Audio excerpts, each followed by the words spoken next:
الله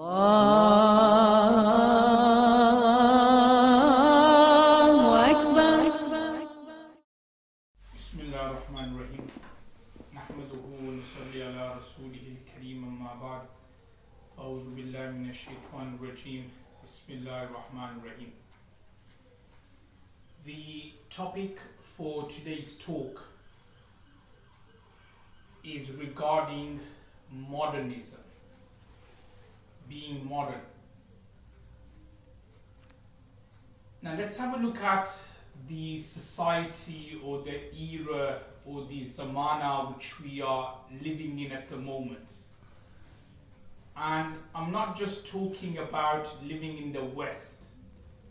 Alhamdulillah, because of Darul Ilm, I have visited various countries, Middle East, North Europe. So when I talk about the era or the zamana which we are living in at the moment, we're just talking about in general the entire world. So remember, everybody's saying that this is like the modern world. Everywhere, whether you go to Dubai, whether you go to India, they say India is becoming very modern. When you go to Asia, it's becoming very, very modern. And obviously the West has always declared themselves to be modern for a very, very long time. So let's have a look at modernism. What do we see around ourselves? So we see this modern life, this modern world. We see a lot of killings going on. We see people taking drugs. We see adultery and zina. We see children being abused. We see people being abused. We see the elderly being abused and neglected. Not only that, we still see, bearing in mind it's still the modern world, we still see a lot of tribalism, a lot of what we call back home Indian subcontinent culture still implemented in this day and age. A lot of cultural things. Or you can't do this, you can't do that.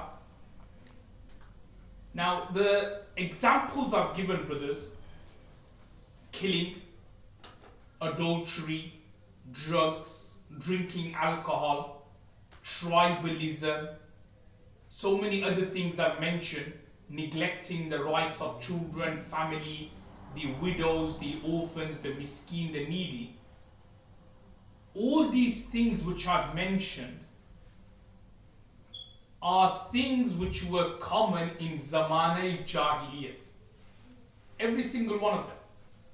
In Zaman Jahiliyat, the era before Rasulullah sallallahu alaihi wasallam, there was a lot of killing. People used to take drugs, and obviously not the modern day drugs, but they had drugs in those days. Intoxicants. People would drink alcohol. People would abuse the children. Not only that, they would bury their own daughters alive. They would neglect the rights of the orphans, the miskins and the poor. Not only that, tribalism was very, very rife and common in those days. The surah which we heard today in Salat al-Taraweeh, Surah al-Munafiqun, when you look at the background to this particular surah, it was on the way back from the Battle of Banu Mustalaq, where there was an issue between a Muhajir companion and an Ansari companion. Like a certain issue just happened. So what happened, what the Muhajireens did, was that he started calling all his Muhajireens friends. And the Ansari companion started calling all his Ansari companions. So when Prophet ﷺ heard this, he said that, what is this call of Jahiliyyat? Ma da'wal Jahiliyyah. What is this? Like, I'm a Muhajir, I'm an Ansari Muslims. What is all this that I'm from Makkah, you're from Medina Munawwara, you're the Ansar, you're Muhajir, you're from Aus, you're from Khazraj, what is all that? So Prophet ﷺ said to leave it out. Da'uha fa'innaha muntina, because the slogan of Jahiliyyat, tribalism, is something which stinks. Muntina. And then what happened, Abdullah bin Ubay, he saw this as an opportunity. Remember, Abdullah bin Ubay, he was the leader of the hypocrites. So he saw this as an opportunity to kind of cause further or to cause some rift within the Muslim Ummah. So he then started saying some other things about Rasulullah sallallahu alaihi wasallam. In particular, he said, "La yukhrijanna al-a'azzu minha al-adal," which, according to Abdullah bin Ubay, what he meant was that when we return back to Medina Munawwara, "La yukhrijanna al-a'azz," as he was referring to himself, I, the most honored, Na'udhu billah, will expel the adal, the most humiliated, I, Rasulullah sallallahu alaihi wasallam, or the most disgraced, I, Rasulullah sallallahu alaihi wasallam. So this call or this issue which Abdullah bin Ubay was raising, there was a young companion in the name of Zayd bin Arqam radiyallahu ta'ala. So he heard that, he went and told Rasulullah sallallahu alaihi wasallam that this is what Abdullah bin Ubay has said about you. He said that you're adal, you're the most disgraced. So Rasulullah sallallahu alaihi wasallam and the other companions, they didn't believe in Zayd bin Arqam because he was a young companion. And Abdullah bin Ubay, at that time, his hypocrisy wasn't evident. So they actually believed in Abdullah bin Ubay to be a reliable companion. But then this surah was revealed. Suratul Munafiqun. Iza ja'aka al-munafiqun. Qalu nashhadu innaka la Rasulullah. And in that particular surah, he then exposed Abdullah bin Ubay to be a munafiq and a hypocrite. So what I want to explain is that a lot of things which we see nowadays, we kind of pride ourselves that this is the modern life. But actually, when you look at our actions and our practices, when you just look through your community and your society, many of the things which we see evident are things which took place in Zaman Jahiliyat. And what I want to explain, everyone, is if you think yourself to be modern, you be modern by acting upon the deen. You don't be modern by following society.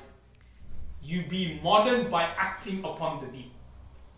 In this day and age, I guarantee you, if you act upon your deen properly, if you be kind to the poor, if you be kind to the miskin, if you fulfill the rights of everyone, if you speak the haqq, if you speak the truth, in this day and age, you be modern. You're not modern by, because that's the notion nowadays, oh, Islam is too backward. It doesn't fit with our life. Of course it fits with your life. Yeah, how can killing and taking drugs and smoking fit in with your life? That doesn't fit in with your life.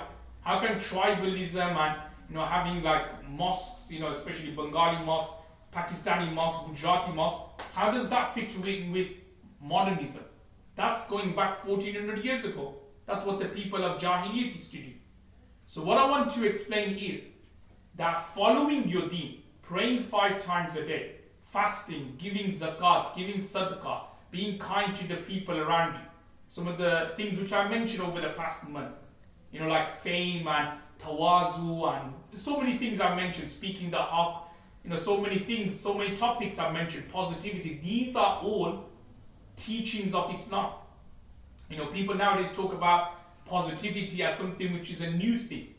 But actually positivity is something, as I mentioned in the dars last week, is a teaching of Islam. So if we follow Islam, we will be modern. We will move on with time. So this kind of notion that Islam is all backwards, if we follow Islam then we're going back into the dark ages, we need to be modern. No, you be modern by following Islam. If you follow Islam truly, you will see that everything you do, you're becoming modern, because Islam, I think I mentioned this before, is a religion. The Sharia is a teaching which always revolves. Yeah, it revolves. It's not static. It doesn't stay still. That's it. No. Deen and Sharia revolves, and it will revolve all the way until the Day of Judgment. So let me make that clear.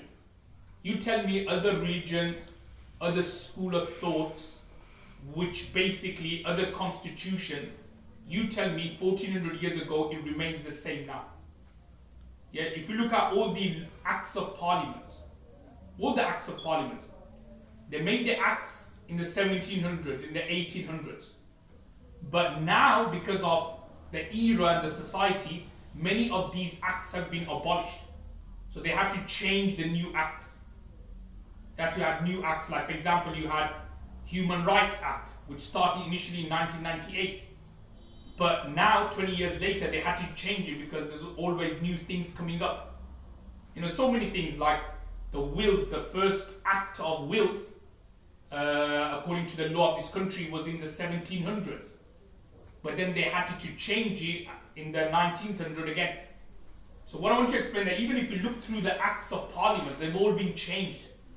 That in itself is telling us that man-made law is static. It stops. It only lasts for 100 years, 150 years, then it stops. They have to make a new act. They have to make a new law. But subhanAllah, look at the Sharia 1400 years ago, and here in 2015, we still act upon the Sharia.